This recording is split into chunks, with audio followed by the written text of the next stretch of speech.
Never get old, Lily. One day you're playing Rachmaninoff, and the next, you got hooves for hands. Lily Brader. Hi, I'm Captain Benson. This is Sergeant Rollins. We're from the Special Victims Unit. Should I be worried? No, not at all. We just wanted to ask you some questions about Natalie Tanzillo. Think you can manage without me? So, you were a friend of Natalie's? No, I wouldn't say that. But you did buy her a baby gift. We traced a custom onesie to your credit card purchase 8 months ago. I wasn't her friend, I was her doula. Oh, so Natalie was pregnant 8 months ago. No, I wouldn't say that. Is she under investigation? Why would you say that? Look, whatever she said happened to her, if she told you she was pregnant, if she told you she was raped, don't believe any of it. Natalie is not a victim, she's a predator.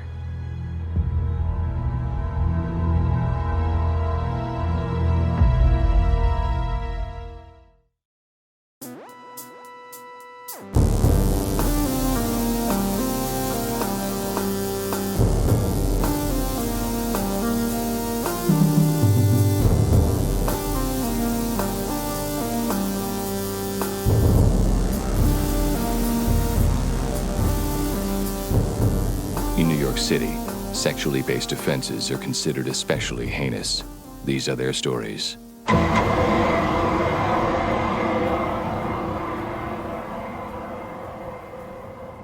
Hey guys, welcome to a daytime recording of Munchy My Benson.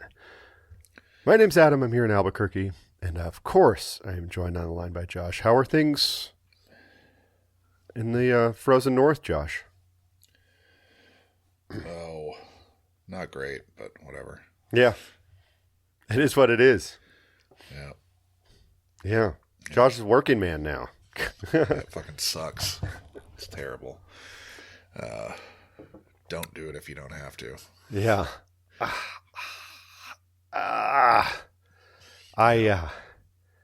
So we went, I don't know if I talked about this when we did the I don't think you did.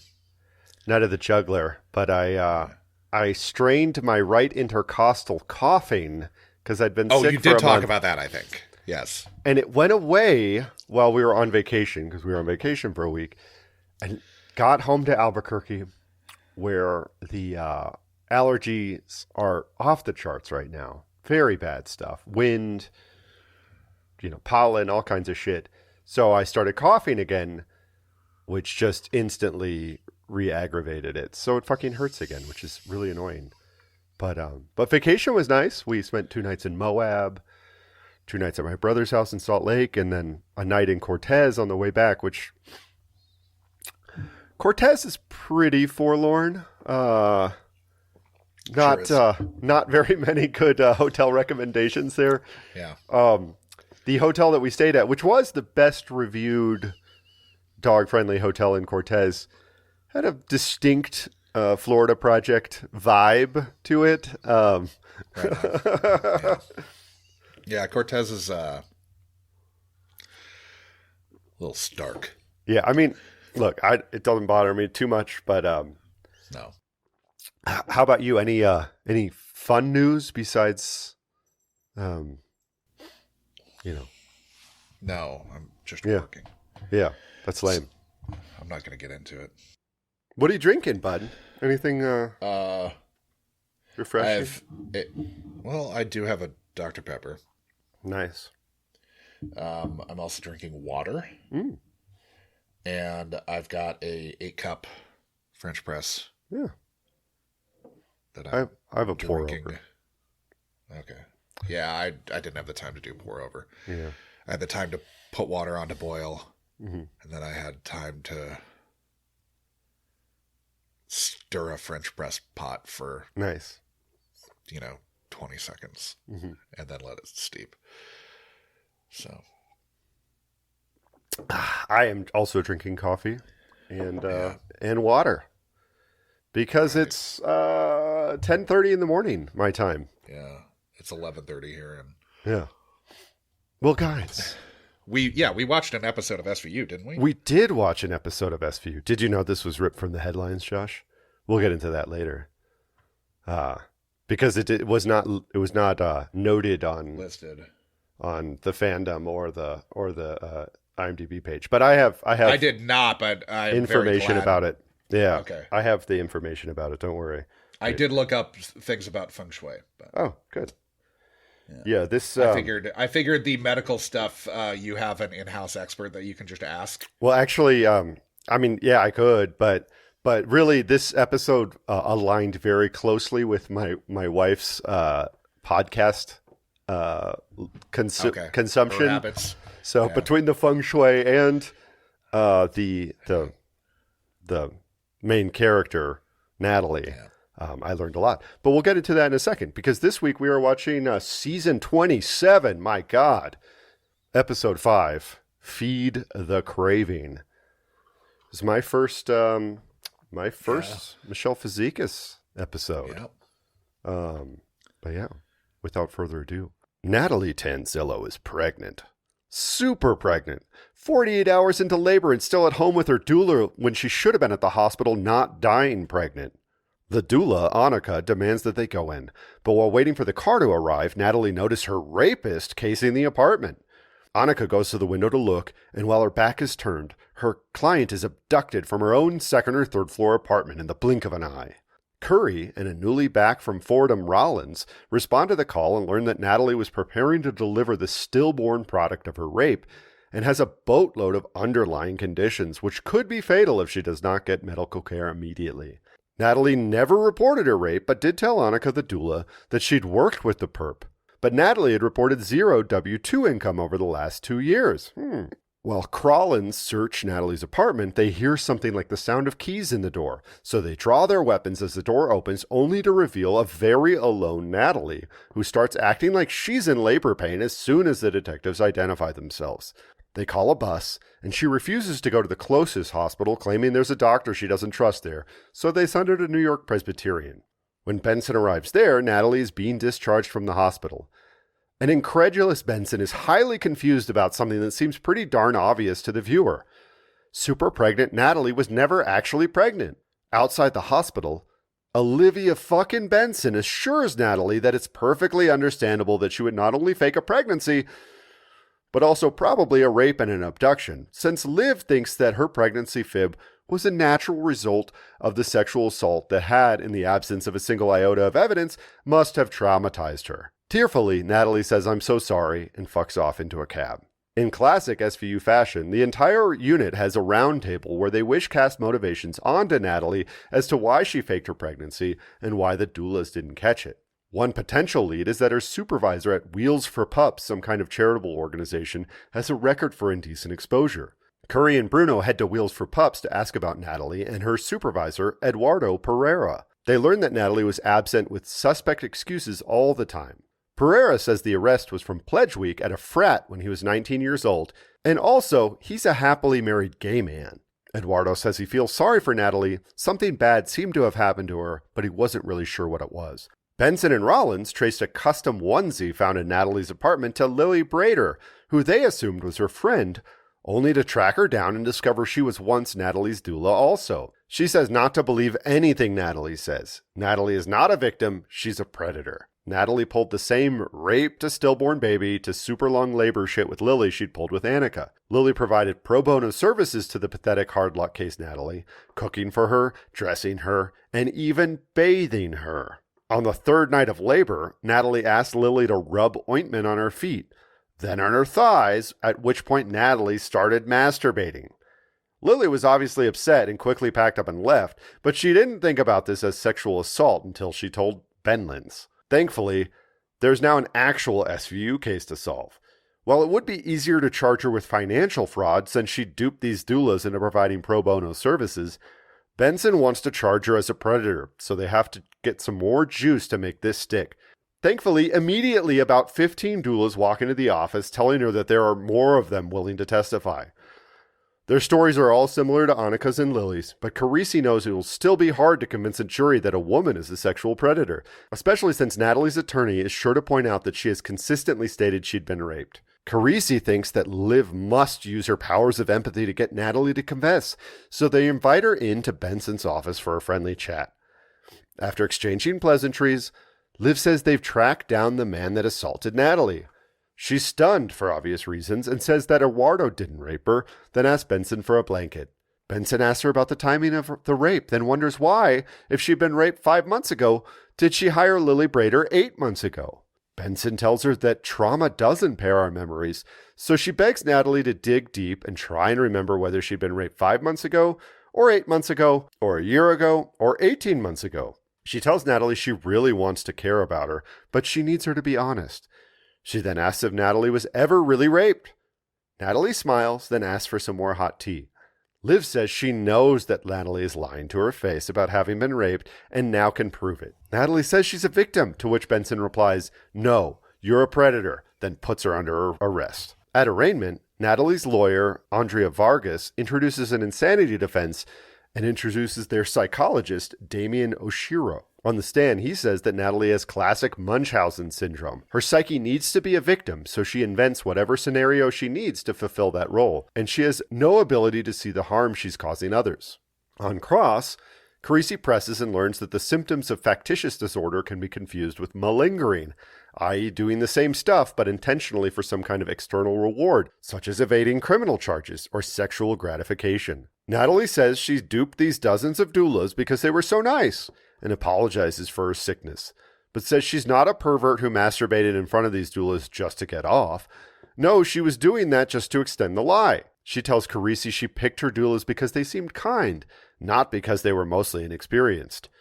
He wants to know why she didn't let Benson arrest Eduardo. Her attorney objects, but Carisi argues that this is important and repeats the question. She says it would have been wrong to arrest the innocent Pereira. Carisi says that Oshiro said her disorder prevented Natalie from knowing her lies can cause harm to others. After some fierce backs and forths, Natalie admits that she hired 30 doulas because they were kind to her and that she forced them to touch her because it felt good, but says she doesn't know why she started masturbating when they were massaging her. Carisi posits that that is the definition of sexual gratification at the doula's expense. Attorney Vargas comes into Carisi's office and offers to plead out on the fraud charges, but not to any of the sexual abuse charges, to which he says no dice. He then talks to Liv and says they should take the deal. Yes, Natalie will probably do this again, but then she will have violated probation and will not look sympathetic to any jury. He doesn't want to risk exonerating her. After court is adjourned, Natalie tells Benson that she's an amazing police officer. Benson says yep, and that she can't wait to rearrest her, and we are left with a "Does this dastardly deed doer dupe dozens more doulas, Dick Wolf?"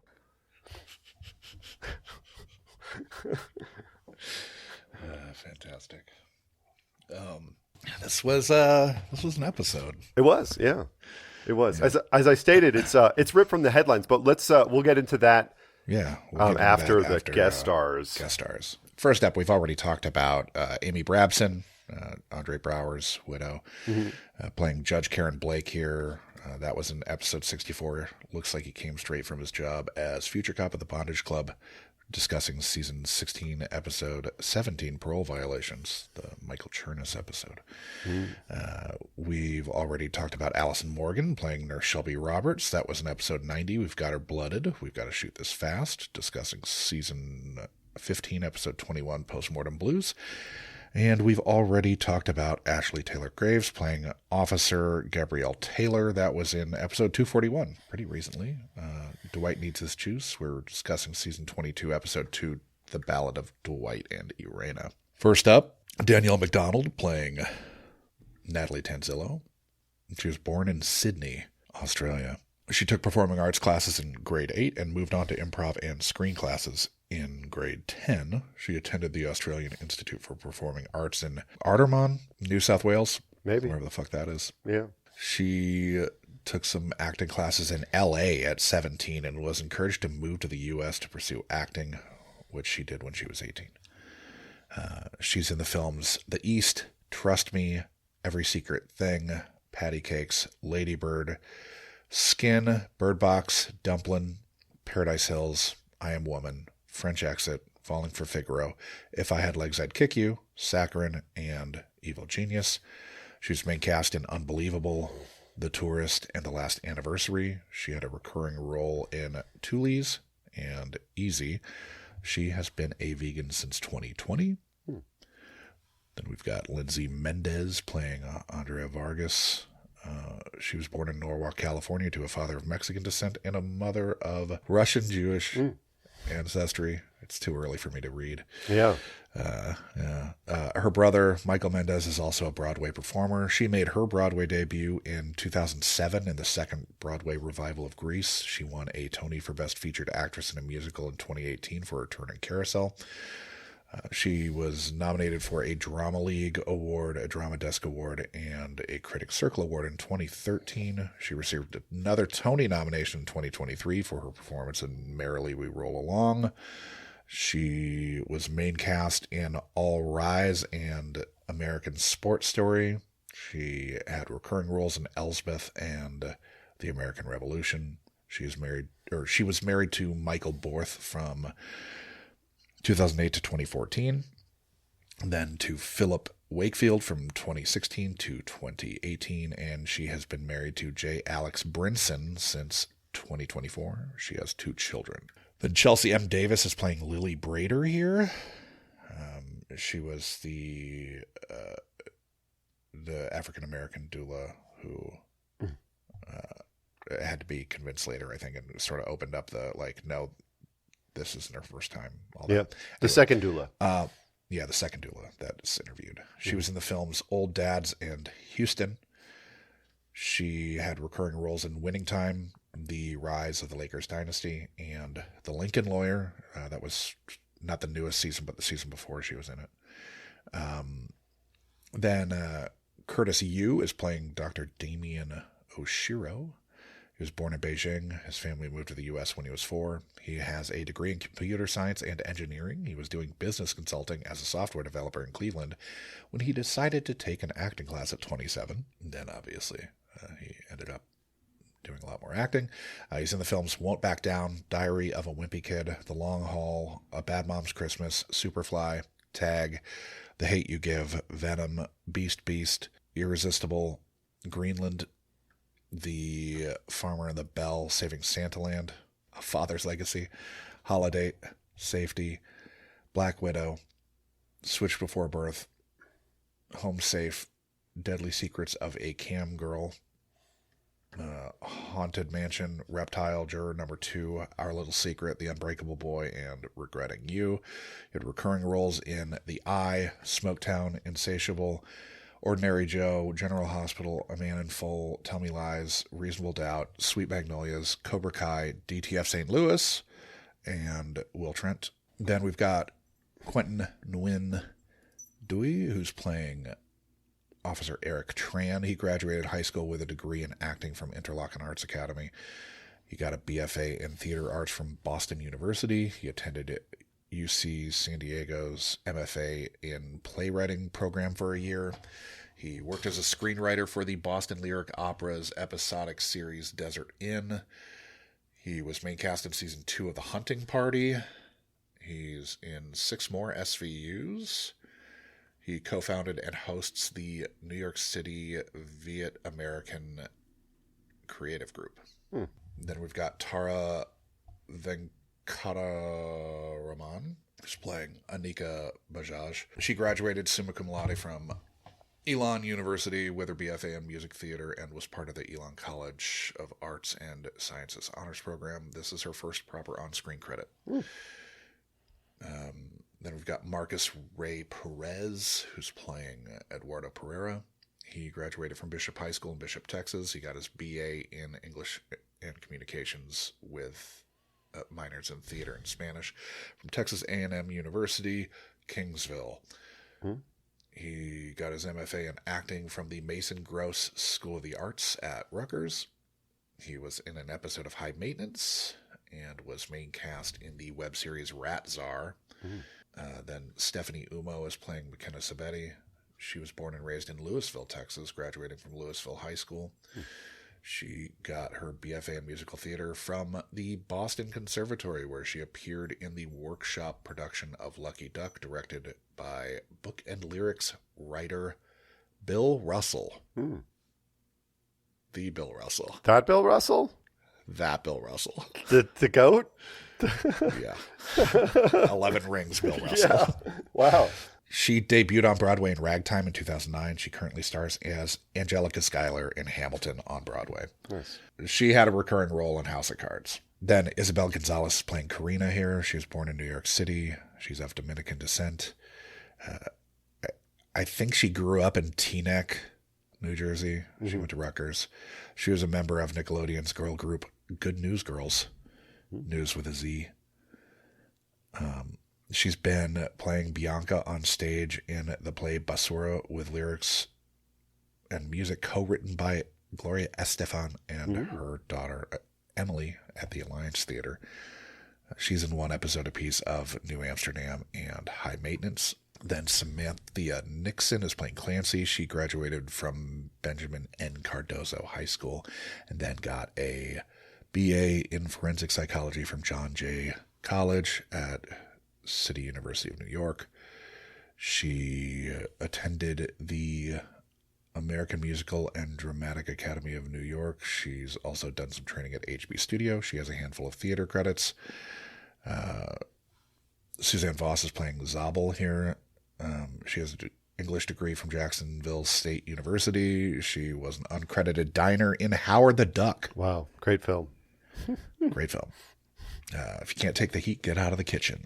That's the scene she would have been in, I believe. Nice. She's also in the films Fruit of the Vine, The Lords of Salem, Contracted Phase 2, and Dementia Part 2. Then we've got Dana Tyler playing news reporter here. She was born in Fort Lauderdale. She grew up in Worthington, Ohio. Her father was a pharmacist. Her great-great-grandfather was the first black clerk of the Ohio House of Representatives.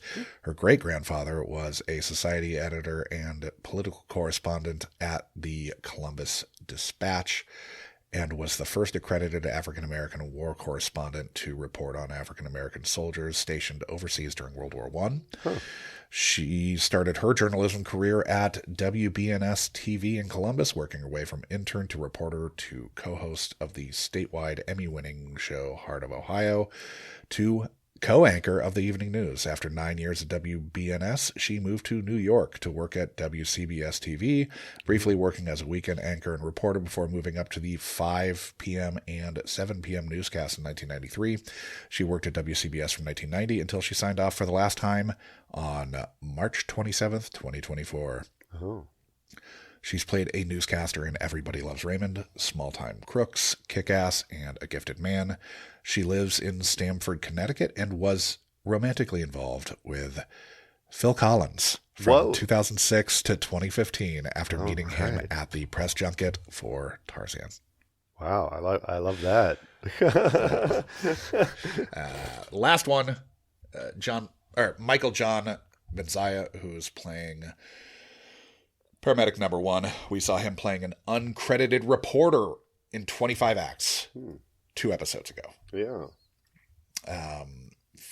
He's from the Hudson Valley. His dad was an NYPD police officer. He trained theatrically on a scholarship through the Stella Adler Academy of Acting School in Los Angeles. Graduated from UCLA's Spec/Pilot television writing course. He obtained an MBA and ARRT certification in radiological sciences from Nyack College and Manhattan College, presumably respectively.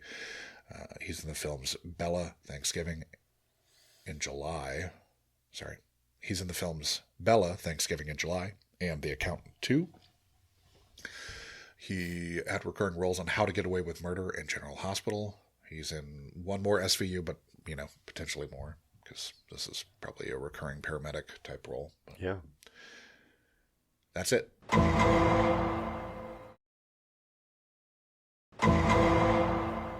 Well, onto the episode. First off, so again, this is ripped from the headlines.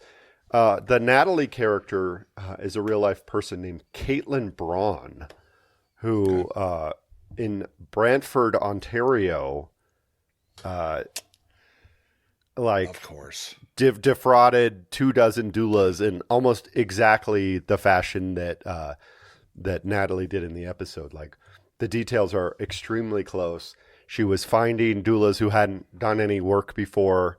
She was like searching them all out, and they would eventually get wise to it. But it took a long time before she finally started seeing any problems. She did eventually get arrested and convicted, but put on probation, just like in the episode, and immediately started reoffending. She could not stop defrauding doulas. There is a podcast series on the CBC, which is how Megan heard about it, called The Con, Caitlin's Baby, which apparently was very popular. But I've also got a Cosmopolitan article that's a series of interviews with some of the doulas. That's pretty wild stuff. I mean, she really, for those of you not in the know, a doula is a non-medical professional who is tasked with kind of advising and supporting expectant mothers through their pregnancy. So they're kind of like, it's a position that you go to because you want to care for people that need this help, right? Like the people that are drawn to it are drawn to be empathetic towards people and be helpful. And so it's kind of a unique position for somebody like this to predate on, because they're kind of looking to be helpful, and she's exploiting that. And she did it time and time again. There was, I think, 24 in the real life case. But I will link to the podcast series and to some of these articles about it, because it's pretty interesting. And she really fucked those doulas over, man. And with the sexual assault stuff was really front and center in there. And again, as they discuss in the episode, it's difficult to Me Too this kind of hapless woman who needs sympathy. You know, it's easier to make Louis C.K. become a right-wing comedian than it is to convict a woman of these charges. Speaking of people who kowtow to the right, do you know who was born in Brantford, Ontario? No idea. Wayne Gretzky. Really? Wow. Yeah. I did not know that. I mean, he's probably politically aligned that way anyway, but you seen what he looks like these days? Yeah. It's pretty fucking weird, man. He is But yeah, born and raised in Brantford. Lot of plastic surgery. Yeah. Not in a good way. Yeah, in a Kenny Rogers kind of way. Oh yeah. So the episode. Yeah. We start with a woman in labor for 48 hours, won't go to the hospital. Doula pushes her to go, which Natalie reluctantly agrees to before going to her bedroom window and seeing him, her rapist, out the window. Then Rollins is back, and her partner's a rat. Mm-hmm. I thought the uni here, Quentin Wynn Dewey, I thought his rat impression was kind of fun. Yeah, it was kind of fun. I forget. I'm not up to date on the. This is Rollins' first episode. This is Rollins' first episode back, but had she been like working for the FBI or something? She was like doing something. Well, she was doing that she was teaching, and then I think she was like she did some profiling in cases. Okay. I don't know if she was with the FBI officially or anything. Yeah. Yeah. I don't think I can't remember. I can't remember what it was. We didn't look into it, clearly. No. But anyway, she's back. We look forward to your incensed emails and whatnot. Is Ice-T gone? Or was he just no credit only? Okay, good. No, yeah, credit only. Yeah. I mean, he's only like this new season, because of budget things. Yeah. He's only in probably like half the season. Well, it kind of makes sense. I don't know. It's having Rollins on the unit does make it feel more like an actual like police like police work might be happening, which isn't always the case when it's like live in Ice-T. Yeah. So the doula says Natalie has eclampsia and placenta previa and could bleed out if she doesn't have the baby in the right conditions. Yeah. She should, I mean, if any of this were true, she should have been in the hospital, 100%. days ago. Yeah. Because it's very dangerous shit. Oh, yeah. Yeah, it's, eclampsia comes up a lot in period pieces, from like the early like it happens, Lavinia Swire dies from eclampsia in Downton Abbey. Okay. I mean, like Matthew's first wife. Yeah. Women used to die during childbirth all the time. Yeah. It was very common. Yep. And that's why they should be given health care, including abortion care, because oftentimes we're talking about life or death situations. There's a real reason why the fucking infant, or why the mortality rate in pregnant women has dropped, and it's largely because there's access to abortions in cases where it's necessary. Well, it's going back up though. Don't worry. Oh no, it's going back up, but like why it dropped historically and now why it's going. Yeah, sepsis rates are going sky high in Texas. Yeah. There was just a ProPublica piece about that. Up 63% in the Houston area. It's pretty bad. So, Natalie's got no family in the area. There's no rape reported. She has a very nice apartment, considering her lack of income or family. So I don't exactly know how that works. Yeah. But, because it's not like you get a lot of money for defrauding doulas. Yeah, and I mean, she got like compensated for like expenses that she had for Wheels for Pups, whatever that is. But it's not like a receipt for gas is just paying your rent. But yeah, you'd have to have some pretty exotic, exorbitant mileage forms that you're submitting. Yeah, some Rock 40 and expense sheets. Where he's going to Monaco to right. She also doesn't look to have worked for the past 2 years. Yeah. And once again, forcing one to ask questions. Where's the money coming from for this apartment of yours? Oh, Rollins says this is a tough case to walk into. I mean, she did work on the unit for like 10 years, right? I mean, they're all pretty tough. A lot of tough stuff. This one at least doesn't have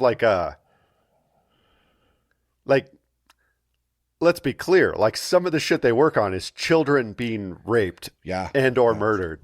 This is a little bit, a little bit gentler than those. Right. Curry had busted Officer Tran's buddy for taking bribes.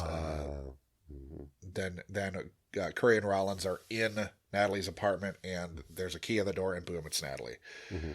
Then she's got to suddenly go into labor again. Funny how she that works. She refuses to go to Northwell Greenwich because there's a doctor there she doesn't trust, so the ambo takes her to New York Presbyterian.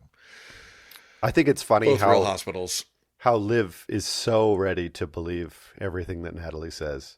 Completely ready to believe it. Natalie, who walks right back into her apartment like nothing changed, and then, goes into another fake labor. Like, pause, notice two cops, then go in. Oh.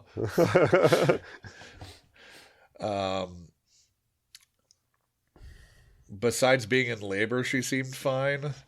Why are you discharging Natalie, Doc? HIPAA means he can't tell them shit. But there was no baby, and the nurse don't care none about HIPAA. Because that Daffy Broad weren't never pregnant. I mean, I think in this case, I think that, they still have an obligation to, like, report crimes. And I think at this point she might have committed crimes that even, like, she's defrauding people for sure. Yeah. So I don't think there's... But I don't know that the doctor would be privy to that necessarily. The doctor might have to call with legal. the nurse. Like legal would be Yeah. like, yeah, this lady ain't pregnant. But yeah, the doctor and nurse probably would be like, But they wouldn't this is know above- necessarily that she'd been defrauding doulas. Well, but Like, exactly. that's the crime that she's. I think if at a big hospital like Presbyterian, their obligation would be to like tell the hospital and then have the hospital report it. Have But the hospital do the background on it. But I don't know. Yeah. Then Natalie is like, "Can I just have a bit of space? I need to hightail it." And Liv's like, "I don't think you're a lunatic. You probably just had some trauma." Yeah. Everybody has trauma. Everybody has trauma that forces you to lie about everything. Yeah. It's normal. And then Liv's like, "There's still a raper I want to catch, Natalie." Mm-hmm. Like Liv's like running after her, like Liv's trying to get her to sign up for the ACLU's mailing list or something, you know? Right. Then Natalie tells Liv she's such a good person. And it's like, uh-oh, Liv, watch out. Because she might latch onto you. Mm-hmm. But this being season 27, they use that. And I thought that was kind of fun. Uh-huh. That they don't, like they're actually able to kind of use the Liv character in a slightly interesting way, which I've not seen in a while. Yeah. Yeah, I mean, it's hard to say too much based on, one episode of season 27, but this does feel more like Neil Baer years. Yeah. Well, for me, right, I just feel because like she wrote for Neil Baer. Like the whole the Graziano and Warren Light 2.0, every time Liv's on screen, just the episode dies. Yeah. But this one was like the episode was about using Liv's superpower to kind of make the case. Her superpower, empathy. Yeah. And it was fun. I'm glad I felt pretty good about it. They were actually, re-engaging with the character, which I feel like is just basically it's like a mob make work program. It's like Liv showing like Hargitay showing up the construction site to sit and drink coffee for 10 hours every day. No, it's good. I like it. So then we're told that pseudocyesis, that it's rare in victims of sexual assault. Mm-hmm. Pseudocyesis, of course, is false Fake pregnancy. Mm-hmm. Curry's like, Broad was big, so we thought she could be pregnant too. Don't blame the doula, who's not a trained medical professional. That was from the real case. Like that was part of it. And in this one, she's supposed to be 20 weeks pregnant. Like 20 weeks pregnant, you're not really showing that much, especially if you're like slightly on the large side. Like easy to dupe people, Natalie's volunteer supervisor, Eduardo Pereira, had an indecent exposure charge on his record. So, but then we're in the precinct, and Rollins goes to her old desk. Yeah. And then they have the exchange you were talking about. Yeah. But then Rollins says that she's in the command position, which is like, holy shit, this isn't like Megan just listened to a whole fucking audio book about feng shui. So she was saying command position every other word for about a month. Did you have to rearrange your bedroom? Oh, well, I mean, no, not the bedroom. We did rearrange our hotel lobby. But it's, you might notice there's no TV right behind me now. There is not. It's much better. I would show you the layout, but it's probably not great for audio podcast. Because about 99.9% of our audience is audio. Yeah. And I will say, though, that the room does flow much better. We've created distinct spaces within the room as opposed to having kind of a jumbled mash that didn't quite make Whenever sense. you walk in, Naughty by Nature, Feel Me Flow comes on. Yeah. You weren't staring at the black energy hole of a turned off TV screen as soon as you walked in the room. It's nice. But it's what it sounds like. It's a positioning of the bed or the desk to best positively impact health and well-being. You place a desk or bed so that you can see the door, eliminating vulnerability to surprise that could leave you in a perpetual fight or flight mode, but not directly in line with the door to allow for energy to flow through the room, and with your back or headboard along a solid wall for added security. Yeah. Natalie volunteers at the animal shelter for a year, but she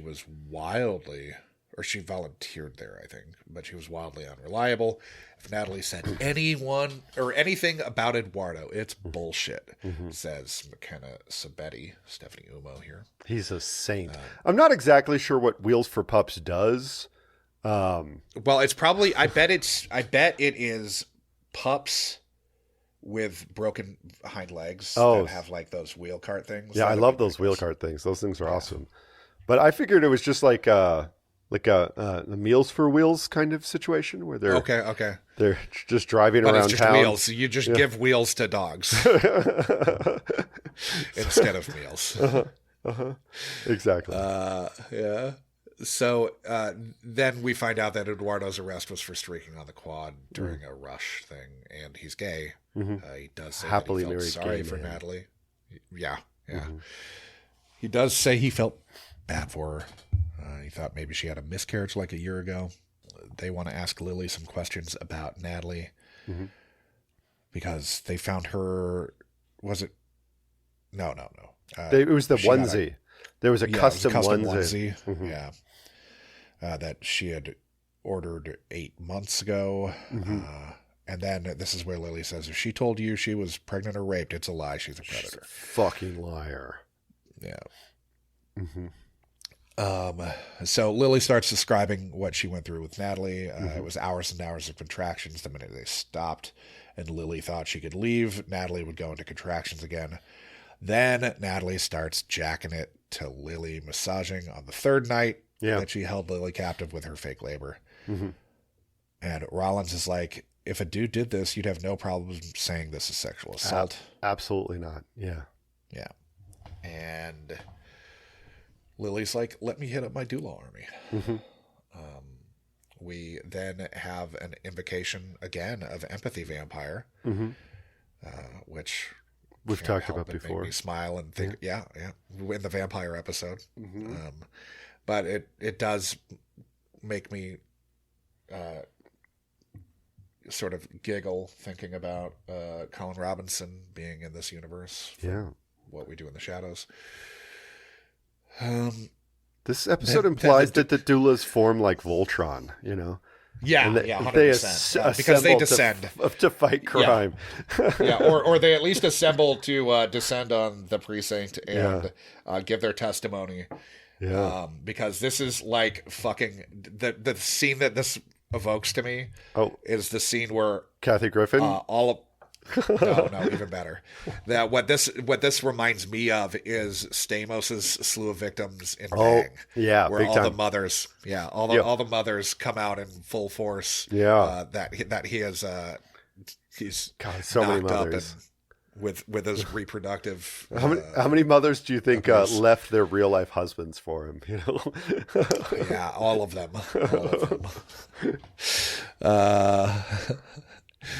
Then we find out that Natalie, Jeffrey Toobined 3 doulas on FaceTime.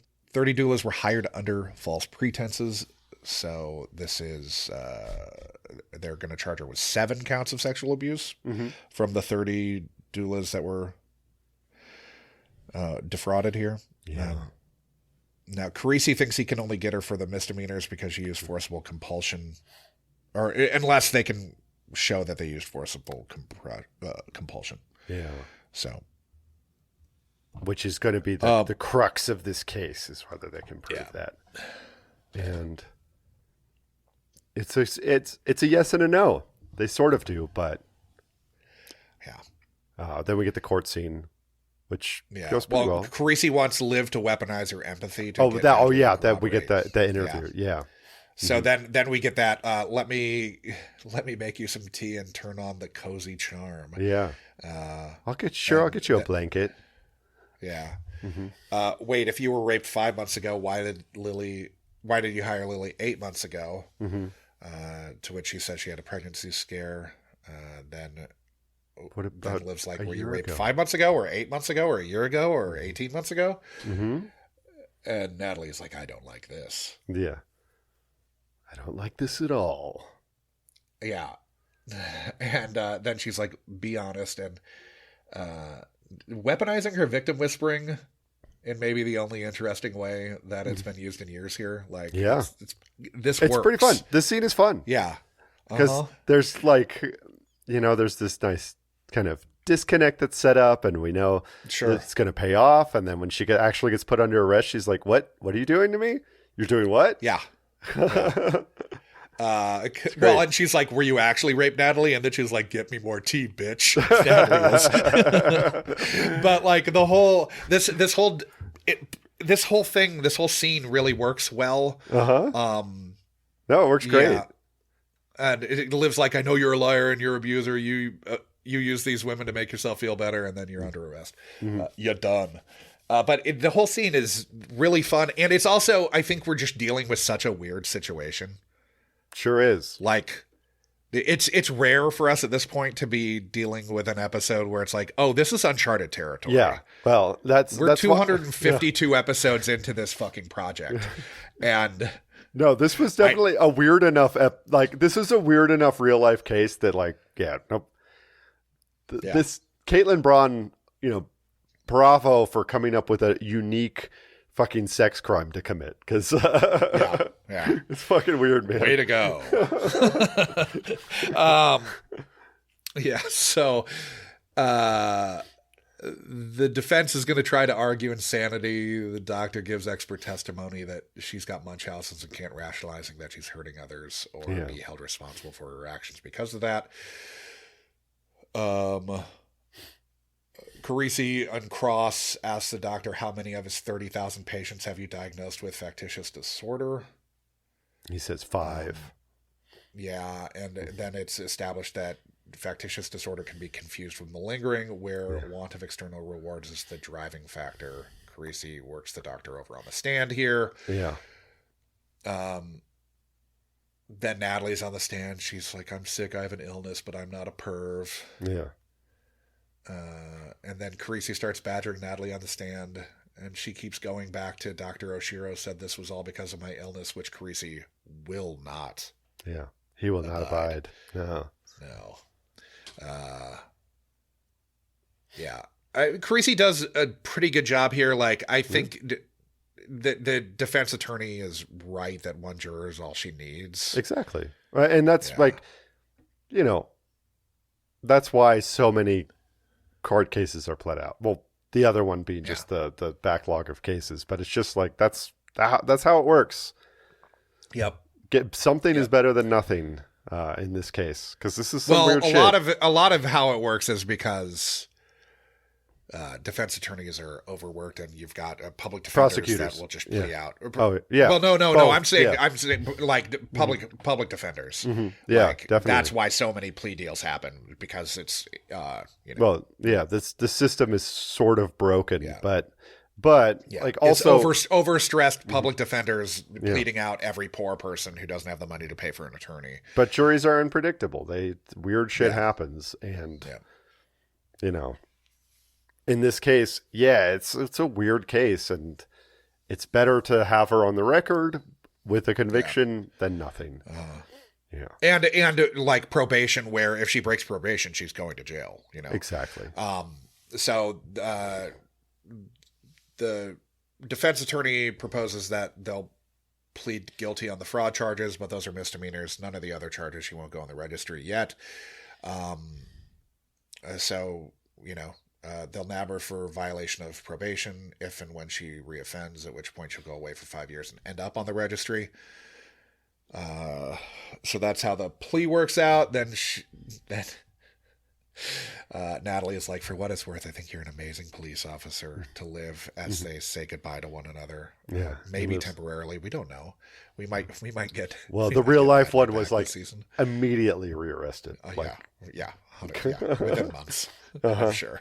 And then Liv's like, I'll see you soon. And I do have to wonder, are we going to get the Henry Mesner treatment here? Are we going to get the William Lewis treatment? Or is Natalie going to come back? Yeah. Are we going to get what we should have gotten with Michael Pitt and Prodigy? Yeah, right. Natalie's going to be like whatever the girl in CI who's like haunts Goran's dreams for the entire run of the show. I'll just have to defer to you on that. Yeah. I watched. I haven't watched that show in so long. Well, I watched every single one of the Goldblum episodes. Yeah, and there's not that many of them, so I watched myself out of Goldblum's run on the show because he's only really there for 1.5 seasons. Yeah.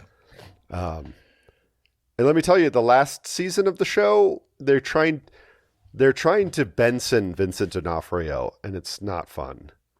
Okay. It doesn't. Warren Light's running the show at that point, right?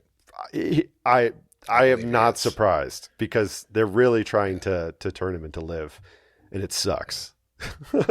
I don't remember what seasons he ran, but I know it would make sense because like they take a break for him to talk to his therapist in every episode, and let me tell you, the things that make that show interesting grind to a halt when that happens. Yeah, sure. But yeah, that's the episode. That's the episode. It's shockingly a throwback. Yeah. Like, as you were saying, Neil Baer, I didn't feel like I was watching a soap opera about, Carisi's family dynamics or... in season 27, Liv's I don't psyche. think we've seen Noah once. Yeah, because I've seen all but the newest episode, whichever, Yeah. I don't know. I've seen at least the first 13 or 14 or 15, whatever the fucking episode we're on now. There managed to be... in real life. Like, the arc content of Rollins coming back to the unit without it being like that is half of the episode.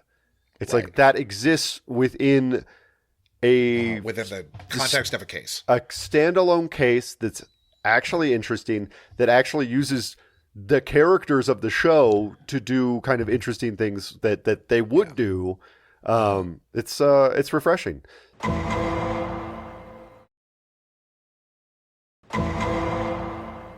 Guys, of course, we rank these episodes every week. We rank on the overall quality of the episode, the quality of the guests they're in, the depth and breadth of lives ruined, and the how problematic it was. We're trying to get I don't know if I double said that or not, but we're trying to get a composite score so we can rank this against all the other episodes of this show that we have watched. Overall quality, I think it was quite good. Like, 7 or 8, something like that. I'm fine with either. Okay. Whatever you want to go with.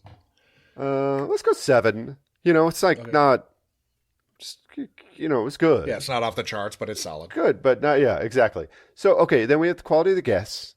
Who constitutes a guest at this point? Danielle McDonald. Mm-hmm. I thought Chelsea M. Davis, Lily Brader was good. Oh yeah, I thought she was great. I thought Lily Brader had a great scene. Danielle McDonald's good.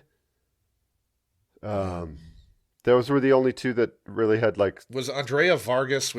No, that's not her. McKenna Sabetti was. Stephanie Umo, the one at the one inside at the dog charity. She was good. I thought Allison Morgan had a fun scene. Mm-hmm. The nurse. Yeah. Who, she wasn't pregnant. Yeah. No, I mean, I feel like I could see it Vargas becoming a recurring. I actually think Tara Venkataraman. Mm-hmm. I thought she was fairly good in her first. It was her first role, so she was good. I mean, I think it's like a 6 to me, something like that, because I think it's good. Natalie does a lot of heavy lifting here, and she's Danielle McDonald does. Yeah. And she's good, but there's not a ton for the rest of the supporting cast to do. Yeah, and there's not like, she's good. Maybe if you wanted to, you could convince me to go higher. But I think it's like good, but it's not like crazy standout. No, I'm with you. I'm with you on that. Yeah, on 6. Yeah. So and then problematic. So she's duping these doulas. She's rubbing one out while they're massaging her feet with ointment. So that's pretty good. She's Jeffrey Toobin'ing people. That's always never that's always forget fun. People. Yeah. Never forget that fucker is back on TV. Yeah, remember Chat Roulette Man, that lasted for about 10 seconds. Oh, wow. It's amazing how, like, Me But you Too- knew what you were getting into with chat roulette. You didn't know that you were getting into that on a fucking Zoom call for like a work with Jeffrey Toobin. Seriously. It's amazing to me how all these guys that got Me Too'd are, like, coming back, you know? Oh yeah, Louis C.K. has a show that's coming out on HBO or something. Absolutely. Why would I never want to watch a fucking Louis C.K. show. I can't watch Louis again. No. It's not, like, who's that for? Who's it for? What an asshole. Yeah. Anyways, fuck him. Yeah. I hope hope it gets canceled. Mm-hmm. But I guess it's probably for whatever his name is, the HBO boss. That guy probably likes him. He's so funny. The Zaslav. Yeah, Zaslav. Can't wait till he comes back. Why don't you go beat off in Zaslav's office in front of him, Louis? Yeah. Anyways, that's. I guess that burns our HBO podcast deal. That's probably the lion's share of the problematic is the real life rip from the headlines masturbating, and it's fun. It's not like crazy. There's also the rat impression. Oh yeah, that's fun. Tran does. Mm-hmm. That's fun. Mm-hmm. The desk stuff is fun. The desk stuff is it's weird because like it's a little bit of a weird scene because Bruno had been like sent on to go like do some investigating, and he's just kind of like hanging around the office going like, "Why are you touching my desk?" But yeah, it is fun. I wish we had more Bruno in this. He's always. I know. He's always Bruno's good. so fun. Mm-hmm. He's so fun. He's had some real good episodes this season too. Give me enough. Season 27. To me, 4. It's not high for probably. Yeah. I mean, it's high enough because the general premise is pretty fucked up and weird enough that it's it's fun. Weird enough that it remains interesting. Let's give it a 5. Okay. Because you're right. The premise of it is just like the entirety of the general premise of this episode is bonkers and real. Yeah. So. No, it's funny. I was on 'em. like, Megan, this episode is bonkers, and she was like, "Oh, that's real. Here, I'll send you the podcast." Like, oh, okay. So this lady has sexually assaulted 7 doulas. 7 doulas, yeah. Defrauded 30 of them, and really kind of destroyed their faith in humanity. And they're like what they believe to be their calling. Question their calling. They're because trying to help pregnant women in need. And the doula position is really a calling, right? It's not like it's not like I'm going to medical school because my dad's making me make something of myself, so I have to figure out some fucking path through there. And I guess I'll help these fucking people, which is how a lot of the doctors think, like. They don't, the especially help part, surgeons. No, I guess I'll make my money working on these fucking people. Is how they think. Yes. But the doula job really is a calling, and all these people are now like, I don't believe you. You're lying to me. So that's significant.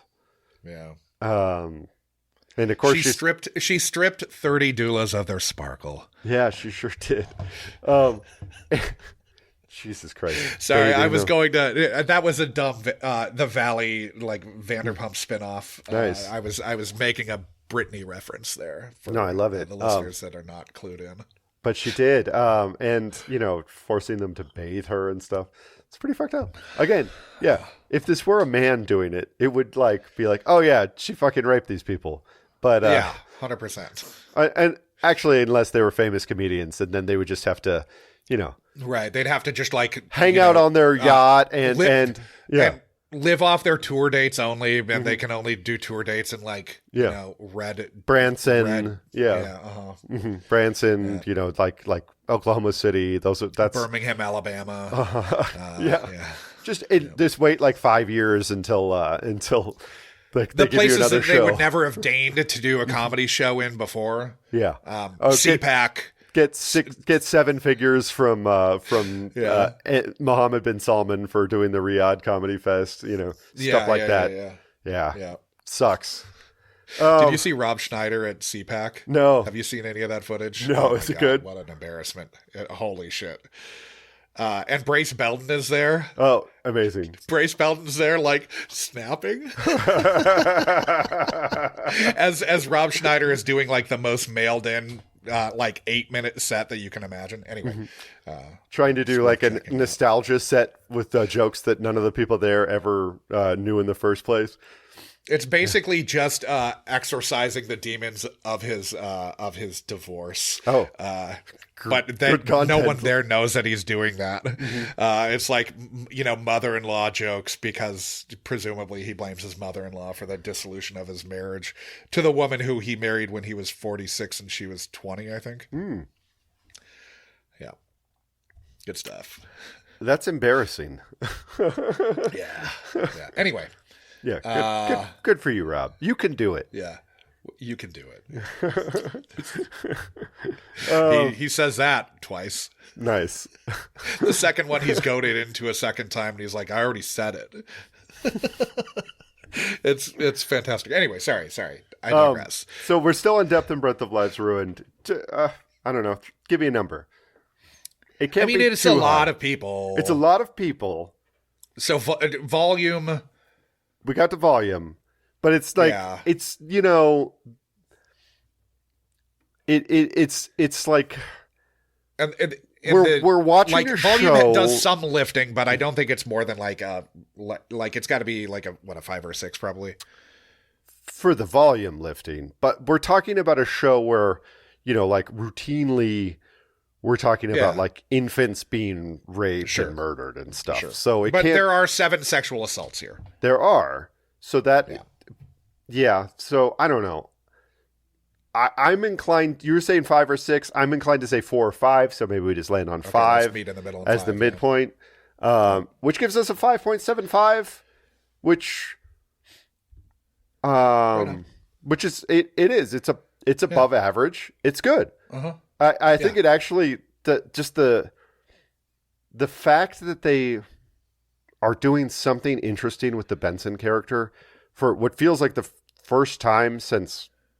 Maybe we should bump up quality for 1 point just for that. Yeah, I'm fine with that because they did find a way to use what to this point for the past decade at least has been like self-caricature. Yeah, and they found a way to turn that into something interesting again. Since like season 16 or 17, like the last time we saw like an interesting Benson episode. So I did. I bumped up quality to an 8, which gives us a 6. Yeah, which I think is fair because I really do think they're doing interesting stuff here, which makes me excited about the next time we roll a season 27. Well, and the weird thing is, like in the Discord. They noticed that we had rolled this, and they were like, "Oh, you rolled like the worst episode of the season." Oh, interesting. Yeah. Okay, like the ones who were all plugged in. Yeah, interesting. And we'll comment. Someone had noted, "Oh, yeah, it's funny that you finally drew a 27. And it's probably the worst episode." And I didn't when they said that, and I remembered what the episode was about. I was like, I didn't say this in the Discord, but I was kind of like, I don't know that this is the worst episode of the season, but like, I do think the new season has mostly been pretty good, though I've only been like, sort of just casually watching it because I can't do more than that for new episodes. Not with SVU. It's I see it because I know I'm going to have to re-engage seriously with it later. So it's something I put on, I watch it back, but like while you're doing other things. Yeah. Well, I'll have it on and watch the whole thing. But, okay. But I don't engage seriously with it. Yeah. Me, anyway. I shudder in horror when Hulu suggests that I want to watch SVU. No, I'm just kidding. But on that note, we have traumatized ourselves at this point. Oh God! On that note, though, let's see what the randomizer traumatizes us with next time. Indeed. So heading over to episode.lol, which was built for this podcast by friend of the pod, Flet, who is also the co-creator of Cinequote.net, your daily movie quote trivia game. My streak's at like 180 right now. Oh, nice. That's crazy. Is that your longest one? It's a lot. No, my longest is in the 200s. Wow. I'm at a 98.8% success rate. Nice. That game. Anyway, Cinequote.net, everyone should play it. Obviously, the other co-creator is Sean, who I was talking about earlier, who texted me while we were recording to see if I could do lunch. I cannot. Yeah. So the tape is spinning. Bill and Ted do not like this one bit. And we've landed in season 14. Okay. Episode 21. Ooh. Traumatic wound. The randomizer likes season 14 recently. Yeah. When a concert turns into a mob scene, a teenager is brutally assaulted. Detective Amaro ends up defending the prime suspect's reputation.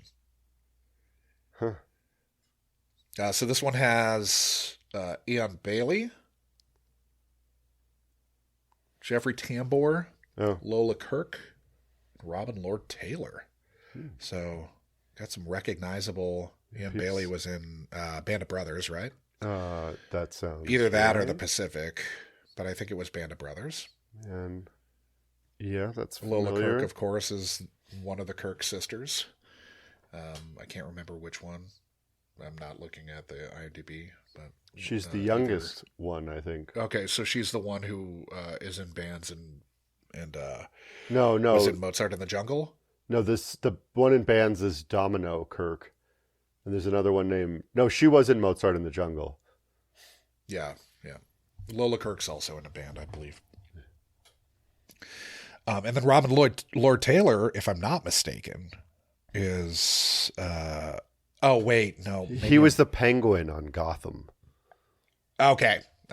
Yeah, that's it. But you would recognize, I'm sure he's been in a lot of other stuff. I'm just looking at the fan. I was thinking of the guy who played Robin Colcord, but that is not him. Roger something or other. Anyway, yeah. I don't remember anything about this episode at all. It doesn't even strike not at all a faint chord. Not at all. Remember nothing. Yeah, but that should be interesting. We'll see. Yeah. It's one we haven't watched yet. We are. We will have watched a lot of season 14s when this is done, I think, because it feels like it comes up every other time. But guys, if you're enjoying these episodes and you want to hear the full uncut version of it a week before it comes out, you should join our Patreon, where you get that for $5 a month. We have an ad-free tier, too, that's only $3 a month. We also do movie club episodes. I think we're going to watch... She's all that. She's all that. I keep wanting to say The Last Dance or something else, like some other. Save the Last Dance. Some other movie that's like the same genre but not the same one. Not the entire Bulls documentary series. Mm-hmm. Not The Last Dance. Exactly. But that stuff is all really fun. Now, if you want to discuss these episodes, Josh already dropped a little plug for it, but you should join our Discord. It's the best place to talk about this. Links in the show notes or on our website, which is munchybenson.com. Both those places you can find the links to all the different podcasts Josh has appeared on, to all the Unkind Rewind, to our various social media accounts, all that kind of good stuff. And our merch stuff. Yeah, Josh was just showing off our Munch by Benson mugs earlier, which might have gotten... Actually, this one you can't get legally, and that I believe this is one that you gave me. Oh, that Megan had made. Yeah, this is one of the original. I think no. Wait. No, I don't think so. No, the shirt was. Now I can't remember. There was a shirt and a koozie. I know that those got made. Yeah, that's right. That's right. Those got made. The mug has been taken down. Yeah, because of the Seattle skyline, probably, or the font. One of the two. I want to say it might be the font, because just as things that they could easily scan for. Because the skyline is jumbled enough that I would think it would be hard. Because it is, if you've watched enough Frasier, you will recognize the skyline in the background. But I thought it was masked a little bit, but the font is pretty much a proprietary thing that I stole. So sorry. I have the font too. I have that plugin. Nice. I've stolen it. I've used it on other merch. Nice. So nice. But yeah, that stuff's all good. Josh, I don't know. It's weird because usually at this point I'm like a little tipsy and ready to ramble about something completely tangential to the episode. But yeah, it's funny. We're coming in under an hour and a half already. Yeah, I know. I don't know if this is a byproduct of recording during the day or me needing to work, and so I really fucking powered through because I still need to shower and get ready for work in a couple hours. Eat a snack. So, yeah. Go do it. Go like cry in the shower for a while. Probably an hour.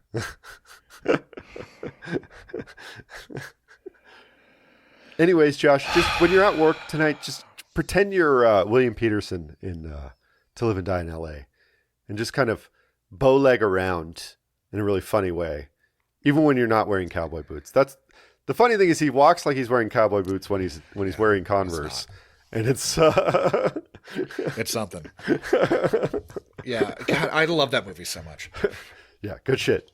And then watched part of Wages of Fear last night because it was on the channel. They have that channel going. Yeah, that fucking just movie. The broadcast, that 24/7. Yeah, that movie. I hadn't seen it in a long time, and it's like, oh, they're just having a little romp in the countryside, and then all of a sudden his friends die. Then he drives over the other guy who he treats like shit. Yeah. Then it's just it's dark. It's dark. Terrifying. I got Sorcerer on the last last like flash sale. Hell yeah. Yeah. Which is, for those who don't know, the William Friedkin remake of Wages of Fear. William Friedkin, of course, being the director of To Live and Die in L.A. Yeah.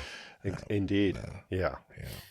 Man, it's good stuff. William Friedkin also being the director who I posited had probably seen Willem Dafoe's Dong and could refute or confirm Lars von Trier's statement that he was forced to hire a stunt cock because Willem Dafoe's penis was so large it beggared belief. It was confusing. I believe is the adjective. It's so large it's confusing. Maybe I misremembered, but it's to that effect. Mm-hmm. Yeah. Lars von Trier is also an asshole. Sure is. Sure is. And a notorious liar. Yeah. So what is one to know? Anyways, I think it's time for Josh to get ready for work, for me to go cough a little bit, and for you guys to start munching your Bensons. But guys, don't dupe dozens of doulas into munching your Benson when you should do it by yourself, or at least consensually. No duping. No duping. No doula duping. Feel bad for those doulas. I do. Yeah, it's a bummer. Yeah. All right. Bye, guys. Thanks, everybody.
Natalie, I need you to dig deep here.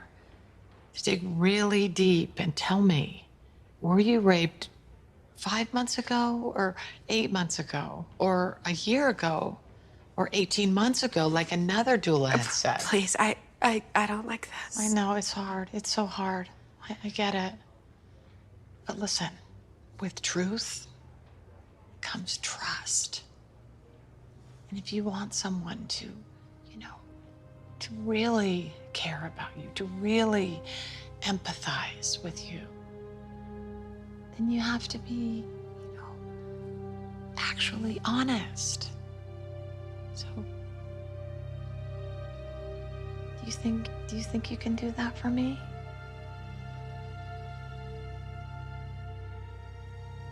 So, Natalie, were you ever, really raped?